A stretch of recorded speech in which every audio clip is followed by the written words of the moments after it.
করিম আম্মা বাদ।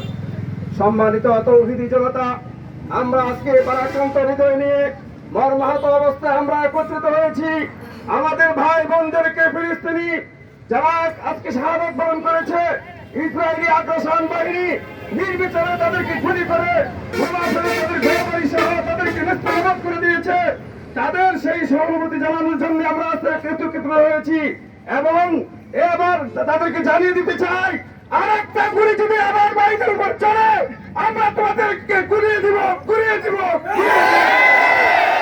আর পাশাপাশি বলতে চাই, সারা বিশ্বের মুসলমানদেরকে ঐক্যবদ্ধ হইতে এবং মুসলিম শাসক যারা মুনাফিকের আচরণে আছে এদের বিরুদ্ধে সোচ্চার হন, এদেরকে কড়া হেসে নামিয়ে হকপন্থীকে তাদের আসনে বসান, সহযোগিতায় তাদেরকে হাত বাড়ানোর চেষ্টা করেন। এই উদারত আহ্বান রেখে আমার সংক্ষিপ্ত কথা এখানে শেষ করছি। ওমা আলাইনা ইল্লাল বালাগ। এ পর্যায়ে সংক্ষিপ্ত কথা বলবেন নিশ্চিন্তা বড় মসজিদের সম্মানিত ইমাম মুফতি আবু রায়হান সাহেব।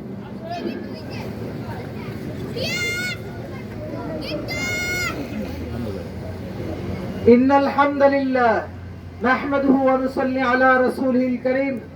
সম্মানিত উপস্থিতি, আমরা আজকে এখানে যারা উপস্থিত হয়েছি, আমরা বাংলাদেশ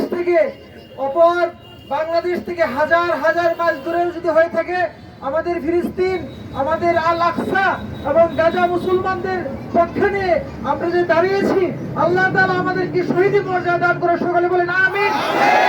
ইব্রাহিম আলাইহিস সালাতু ওয়াস সালামকে যখন অগ্নিকুণ্ডে নিক্ষেপ করা হয়েছিল, তখন ছোট্ট একটা ব্যাঙ সে অগ্নি নিবারণের জন্য যাচ্ছিল।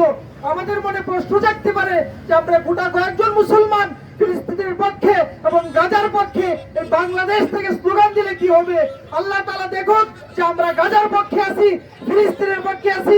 ব্যাঙ যখন ইব্রাহিম আলাইহিস সালাতু ওয়াস সালামের অগ্নিকুণ্ডকে নিবারণের পক্ষে যাচ্ছিল, ছোট্ট একটি ব্যাঙ সে পেশাব করবে, ওই অগ্নিকুণ্ডের জন্য পেশাব কিছুই হবে না।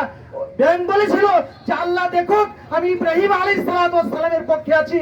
ঠিক অনুরূপ ভাবে বিশ্বের মুসলমান দেখুন, আল্লাহ দেখতেছে যে আমরা ফিলিস্তিনের পক্ষে আছি। যারা নিরহ মুসলমানদেরকে নামাজের সময় মসজিদে রেখে তাদেরকে রক্তাক্ত করে তাদেরকে জান দিতে হচ্ছে, এমন সময় যে সময় তাদেরকে প্রভুকে ডাকতেছে, এমন সময় তাদেরকে রক্তাক্ত হতে হচ্ছে এবং এমন সময় তাদেরকে রক্ত জ্বালানো হচ্ছে। আল্লাহ তাআলা দেখুন, তাদের পক্ষে আমরা সাক্ষী দিচ্ছি এবং তাদের পক্ষে নিয়ে আমরা স্লোগান দিচ্ছি।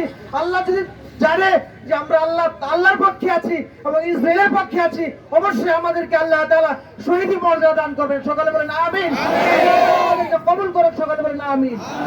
মোহতারাম হাজিরিন, উনি ওই কথা বলতে ভুলে গেছেন, ইসরায়েলের পক্ষে না, ইসরায়েলের বিপক্ষে। আমরা কার পক্ষে? ফিলিস্তিনের পক্ষে।